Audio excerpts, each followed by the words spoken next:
E aí, pessoal, hoje eu vou falar sobre uma série velha que aconteceu em 2006 até 2010 chamada Heroes. E vou debater aqui com vocês o que foi que aconteceu numa série tão boa, no primeiro ano assim, muito bom, pra virar um negócio que foi ficando pior, pior, pior a cada temporada até ela chegar a ser cancelada. Depois foi feita uma continuação, mas o negócio degringolou de vez. É meio que eu tô iniciando aqui uma sessão naftalina assim pra falar de séries antigas mesmo.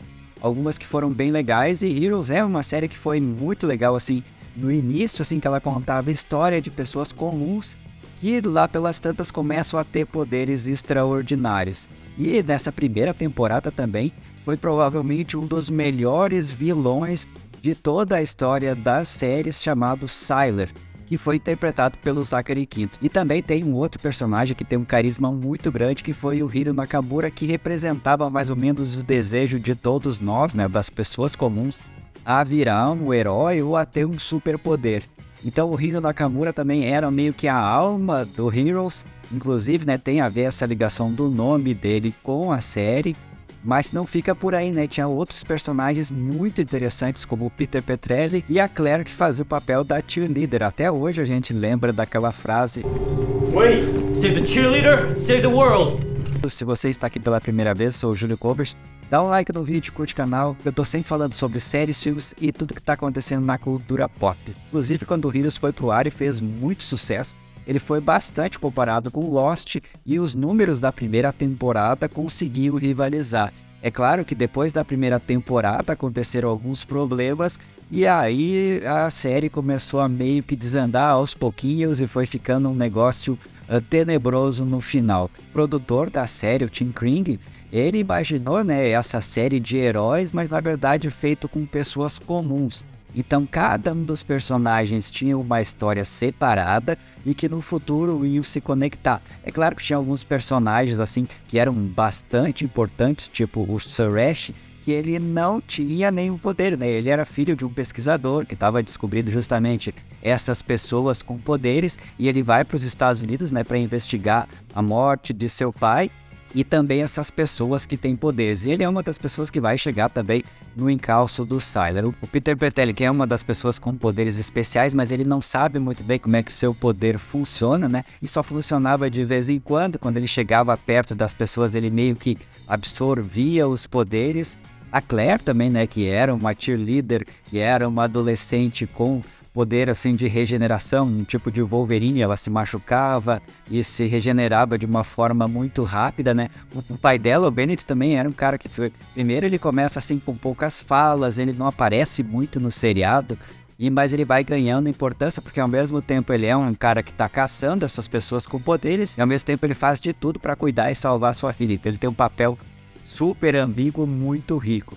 Também tinha uns personagens assim que não eram tão interessantes, tipo policial que tinha o poder de telepatia e ler a mente das outras pessoas. Esse era um do que eu gostava menos, achava. Ele tinha um poder super grande e ele não conseguia tirar muito proveito disso. A gente tinha também aquele gurizinho, o Naika, que depois foi um dos personagens de Eu, a Patroa e as Crianças, que também era bem legal, né, que ele tinha o poder de conversar com as máquinas. Ali foi um grande papel, né, daquele ator mirim, pequenininho. E a Nick, né, que tinha dupla personalidade, ou múltiplas personalidades, Nick e Jessica, que foi interpretada pela Ali Larter também. Ela tinha super força e coisas nesse sentido. Então, o grande embate, né, dessa primeira temporada foi tentar impedir o Sylar de fazer o apocalipse. Então, o Hiro Nakamura, né, vai pesquisar quem são as outras pessoas, tentar descobrir o que está acontecendo ali, e essa primeira temporada vai todo nesse encalço, né? E o Peter Petrelli é o cara que vai ajudar ele, que vai ter o grande embate final com o Sylar. Se a série acabasse aí, seria maravilhosa. O que acontece? Os produtores da época, eles pensaram em fazer uma história que ia terminar ali e esses personagens todos iam sumir, e daí na segunda temporada seriam personagens novos, mas fez tanto sucesso. E aí você sabe, o público começa a fazer pressão e as pessoas começam a ver, ok, se a gente mantiver esse mesmo cast aqui, esse mesmo elenco, a coisa vai fazer mais e mais sucesso. Mas não foi bem assim.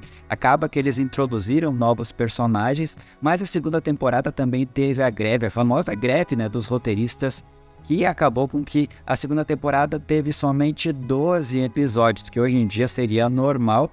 Naquela época não, porque tinha 20, 22, 24 episódios, as séries eram comum. Então teve que ser cortado bastante coisa, ela ficou curtinha e não ficou tão boa assim. Acabaram que eles mandaram o Hiro Nakamura de volta para o Japão feudal, e a história meio que não engrenou, né? O Sylar também voltou, que ele era um grande vilão, ele tinha morrido junto com o Peter Petrelli, que também volta depois sem memória, e daí começa toda uma enrolação nessa segunda temporada, depois vai ter uma história de um vírus, e a coisa vai degringolando cada vez mais. Pra não acabar ainda, depois anos, teve o Heroes Reborn também, que foi uma tentativa, né, de mexer de novo com essa história. Até o Noah Bennett aparece de novo, né, o personagem da série original, mas essa foi realmente um fracasso, não foi muito boa. Não conheço ninguém, por exemplo, que tenha gostado dessa série, mas tem coisas assim que são super legais, porque eles foram um dos primeiros, se não o primeiro, a pegar uma série de TV e transformar em história em quadrinho. E também fazer diversos webisódios, que eram episódios curtinhos para colocar na internet. Então, Heroes e Lost conseguiram refazer esse negócio assim, de convergência de mídias e fazer coisas para funcionar em diversas plataformas. É uma série que eu gostava bastante, gostei tanto que, que o meu mestrado na época foi sobre Heroes, e a forma como ela era distribuída aqui no Brasil via internet. Então, é uma série realmente que marcou a época, assim, eu gostava bastante dessa série. A primeira temporada, gosto até hoje. Se você é jovem e ainda não assistiu, assiste sem medo lá, que a primeira temporada vale com certeza, ela é excelente. Aqui nessa nossa sessão chamada Naftalina, eu vou falar então sobre essas séries mais antigas que valem a pena. Mas o Heroes aconteceu esse fenômeno meio parecido com o que está acontecendo com o Walking Dead, né, que começa super bem e vai decaindo a cada temporada. Meio que vai dando assim aquele gosto de quando vai acabar a gente não sente falta. Mas a primeira temporada vale muito, é super legal. Caso você tenha assistido lá na época, qual é a sua memória afetiva em relação a essa série? Escreva aqui conosco. Era mais ou menos na mesma época que o Lost também já estava consagrado. Escreva aqui embaixo o que você lembra daquela época, quais são as séries que você lembra de antigamente e eram super legais para a gente fazer um vídeo aqui na sequência. Um abraço e até o próximo vídeo.